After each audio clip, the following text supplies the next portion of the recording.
Hey, what's going on YouTube? Harry Fish here with Harry Fish Photography. Okay, just want to spend a couple minutes with you today. Just give you some tips and some ideas that kind of help me out when I'm taking photographs. Okay, I am not a professional.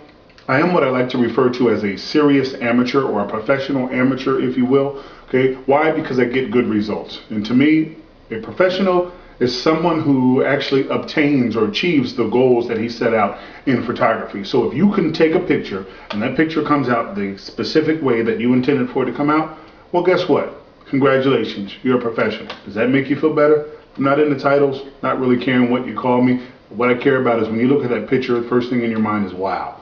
Okay, whether an amateur took it or a professional took it, do you really care? I don't. But listen, I'm gonna give you a couple things that kind of help me out when I'm taking pictures. First things, the shutter speed. Okay, the shutter speed simply controls how fast your lens opens and closes, how fast it takes the shot. Okay, sports activities, action shots, you're going to want a fast shutter speed. The next thing is your aperture. Your aperture is simply what you want to be in focus, what your depth of field is. If I want to take a picture of this flash, okay, this external flash that I use on my Nikon D90. Okay, if I want to take a picture of this and I'm focusing on here, but by the time it gets to my face, do I want my face to be blurred out? Okay, and who would want to blur this out? Okay, that was a joke, by the way. Go ahead and laugh. It's okay. It's okay. You can laugh. I can laugh. I can laugh. All right, but back to business.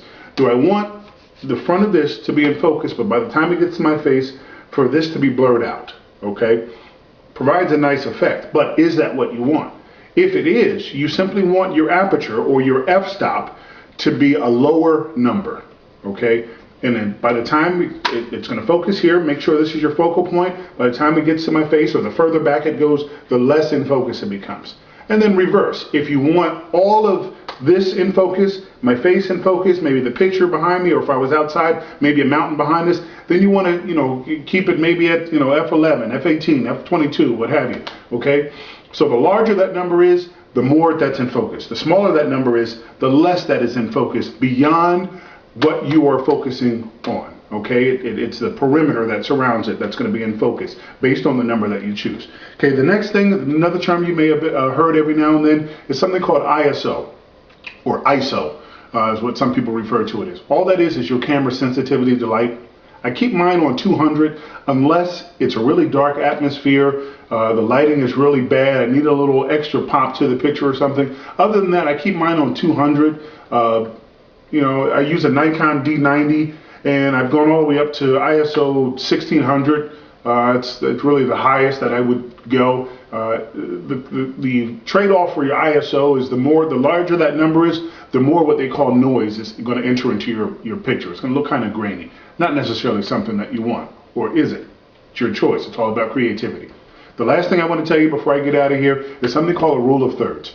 You don't want to always put whatever you're taking a picture of right smack in the middle of your frame, right in front of your camera. Okay? Put it off to the side a little bit. Think of it this way. There's something called a rule of thirds, or the Greek mean, which is simply you taking your frame and you're dividing it up into like a tic-tac-toe board. Remember tic-tac-toe? Tic-tac-toe, 3 in a row, blah, blah, blah, blah. Okay? It's the same concept.